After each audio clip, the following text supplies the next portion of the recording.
Hello, all. Thanks for tuning in to Appointed Life Podcast, where you are encouraged and inspired to live life God's way by applying His Word. Once again, my name is Ernede, and I am so glad that you are listening. So for today's topic, I'm going to be talking about entanglements, and not in the way that you may be thinking, because I know that earlier this year we were introduced or reintroduced to the word entanglement in a peculiar way that involved a high-profile celebrity relationship. However, I'm going to be talking about it in a way in regards to unhealthy conversation.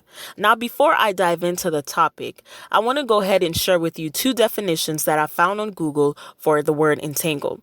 Definition 1 states, a cause to become twisted together or caught in. Definition 2 states, to involve someone in difficult or complicated circumstances from which it is difficult to escape. Now, the foundation of this topic is going to come from definition 2.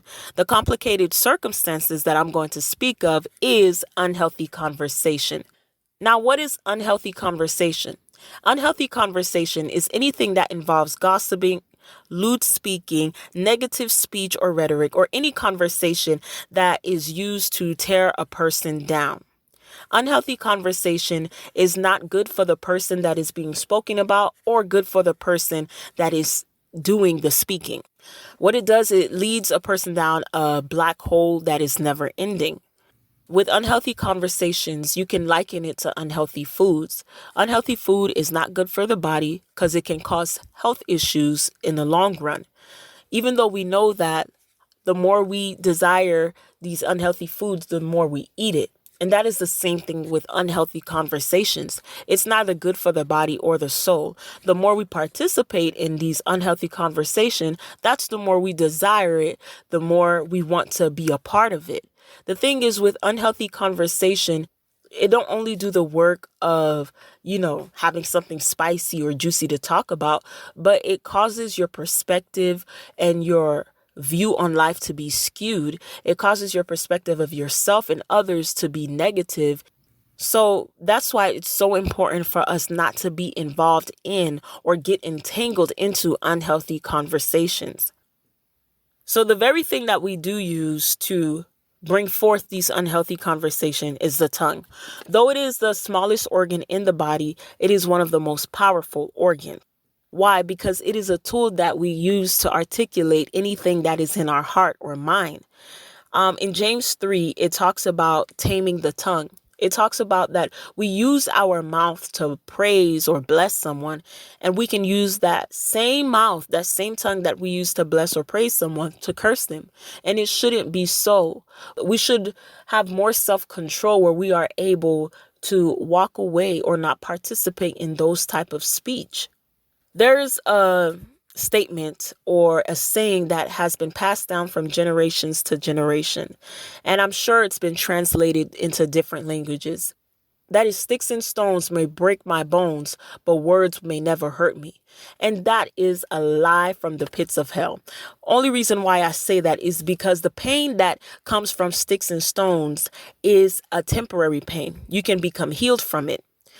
However, when it comes to words, it takes a little bit longer for you to be healed from it. Why? Because those words become planted in your mind. And what happens is you have it on pause and then you replay it and then you pause and you replay it again. So we have to be careful of the words that we speak. We have to be careful of the words that we release into the atmosphere because it can have a negative impact on our lives. In Matthew 15, verse 11, Jesus tells us that is something that defiles our body. Jesus was speaking to the religious leaders, and it was about food, but he related to the things that comes out of a man's heart. He said, it's not what goes into a man that defiles him. It is what comes out of him that defiles him. Now, what comes out of you comes out of your heart. Anything that you were holding on to, anything that you were thinking, it comes out of your heart. And you use whatever comes out of your heart, you speak it and you release it into the atmosphere or you release it into a conversation. And one of those things may not be something that is productive. It may not be something that is to build up or to be positive towards someone or towards yourself. Like I said, that's why it is important for us to not become entangled in unhealthy conversations. And I bet you're wondering, well, then how do I escape? How do I keep myself from participating in these unhealthy conversations? Well, the Bible in Proverbs 4:24, it says, "Put away from you crooked speech. Put the devious talk far from you." So when you put away something, you're literally placing it down. You're setting it aside. It says to have devious talk be far from you. So that means you're walking away and not allowing yourself to participate in something that is not there to build up. And it's also a choice that you make. You have to decide whether or not you're going to continue to participate in gossiping. And you really think about, is this something that I can say in front of a person? If this conversation is about a person, is this something that I can speak from the mountaintops that everyone would agree with? If it's a no, then it's a no for it to come out of your mouth. Another way to escape these things is to ask God during your prayer time, to ask God to dig into the root of the issue, because there's a reason why we desire certain conversations, or there's a reason why we participate in certain activities. There's a root to everything.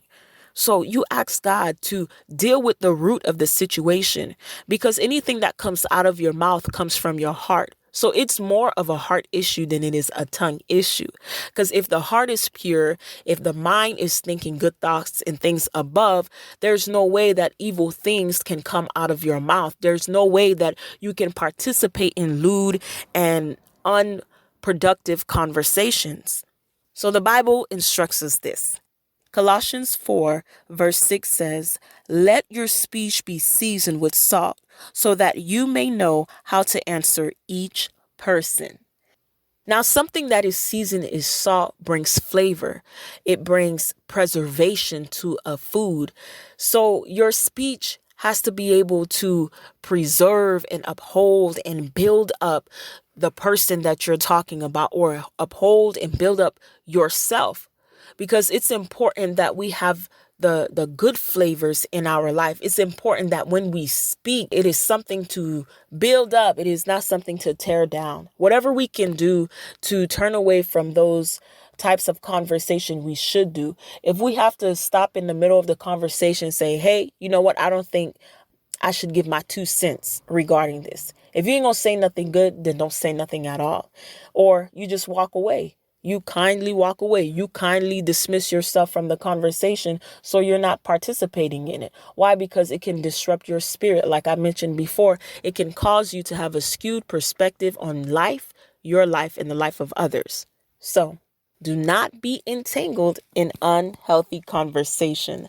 And I'm going to leave you with this final verse. Once you become delivered, once God touches your heart, he removes the very thing that causes you, or he removes the very thing that draws you out into these type of unhealthy conversation.